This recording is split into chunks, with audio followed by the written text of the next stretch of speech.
The jugular venous pressure, JVP, sometimes referred to as jugular venous pulse, is the indirectly observed pressure over the venous system via visualization of the internal jugular vein. It can be useful in the differentiation of different forms of heart and lung disease.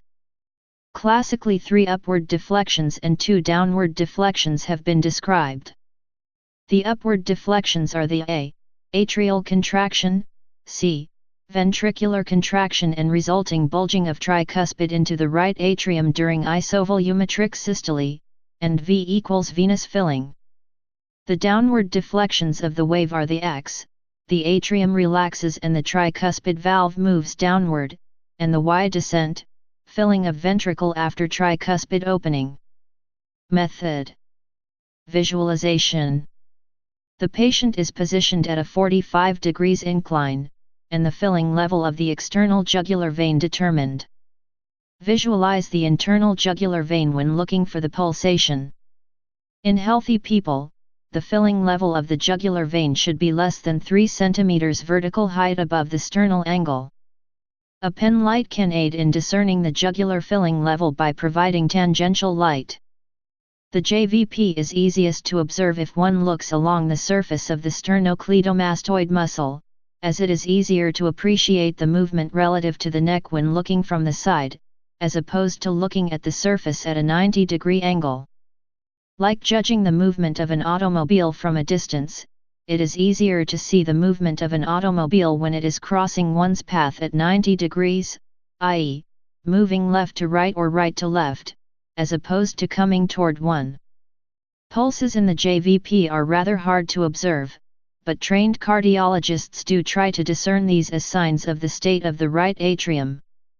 Differentiation from the carotid pulse.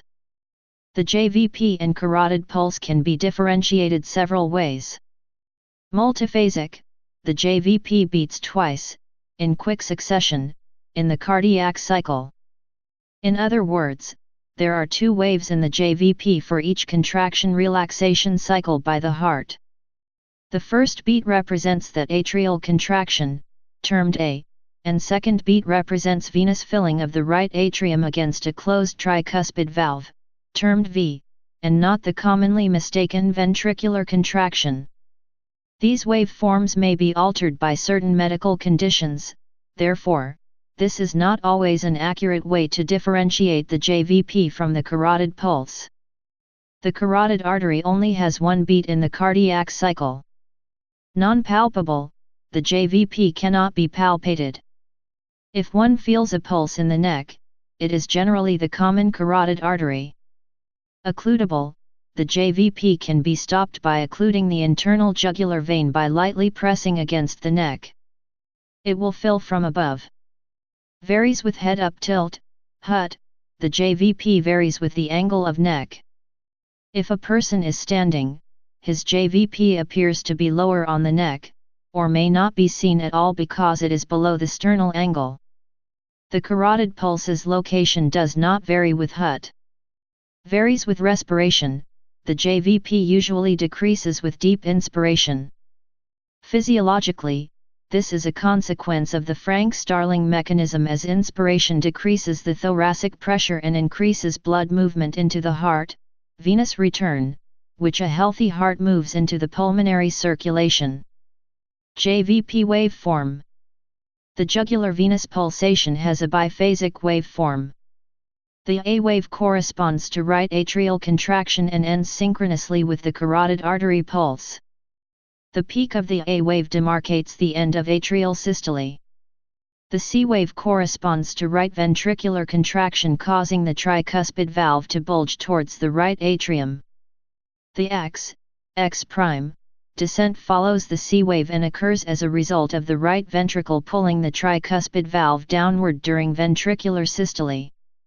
As stroke volume is ejected, the ventricle takes up less space in pericardium, allowing relaxed atrium to enlarge. The X prime, descent can be used as a measure of right ventricle contractility. The X descent follows the A wave and corresponds to atrial relaxation and rapid atrial filling due to low pressure. The V wave corresponds to venous filling when the tricuspid valve is closed and venous pressure increases from venous return. This occurs during and following the carotid pulse. The Y descent corresponds to the rapid emptying of the atrium into the ventricle following the opening of the tricuspid valve. Quantification. A classical method for quantifying the JVP was described by Borst and Mulhausen in 1952. It has since been modified in various ways. A venous arch may be used to measure the JVP more accurately.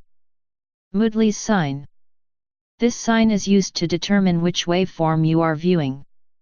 Feel the radial pulse while simultaneously watching the JVP. The waveform that is seen immediately after the arterial pulsation is felt is the V wave of the JVP. Abdominojugular test. The term hepatojugular reflux was previously used as it was thought that compression of the liver resulted in reflux of blood out the hepatic sinusoids into the great veins, thereby elevating right atrial pressure and visualized as jugular venous distension. The exact physiologic mechanism of jugular venous distension with a positive test is much more complex, and the commonly accepted term is now abdominojugular test.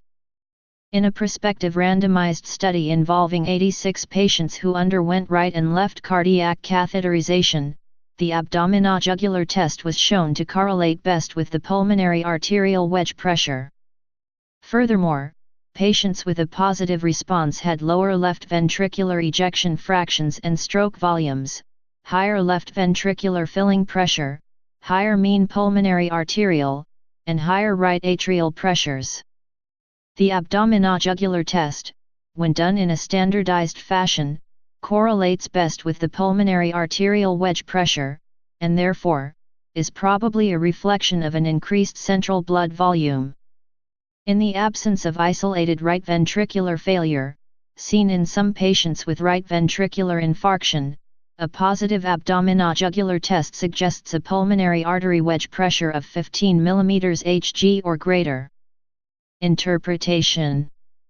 Certain waveform abnormalities, include canon A waves, or increased amplitude A waves, are associated with AV dissociation, third-degree heart block, when the atrium is contracting against a closed tricuspid valve, or even in ventricular tachycardia. Another abnormality, CV waves, can be a sign of tricuspid regurgitation. The absence of A waves may be seen in atrial fibrillation. An elevated JVP is the classic sign of venous hypertension, e.g. right-sided heart failure. JVP elevation can be visualized as jugular venous distension, whereby the JVP is visualized at a level of the neck that is higher than normal. The paradoxical increase of the JVP with inspiration, instead of the expected decrease, is referred to as the Kussmaul sign, and indicates impaired filling of the right ventricle. The differential diagnosis of Kussmaul's sign includes constrictive pericarditis, restrictive cardiomyopathy, pericardial effusion, and severe right-sided heart failure. An exaggerated X-wave or diastolic collapse of the neck veins from constrictive pericarditis is referred to as Friedreich's sign. Raised JVP, normal waveform.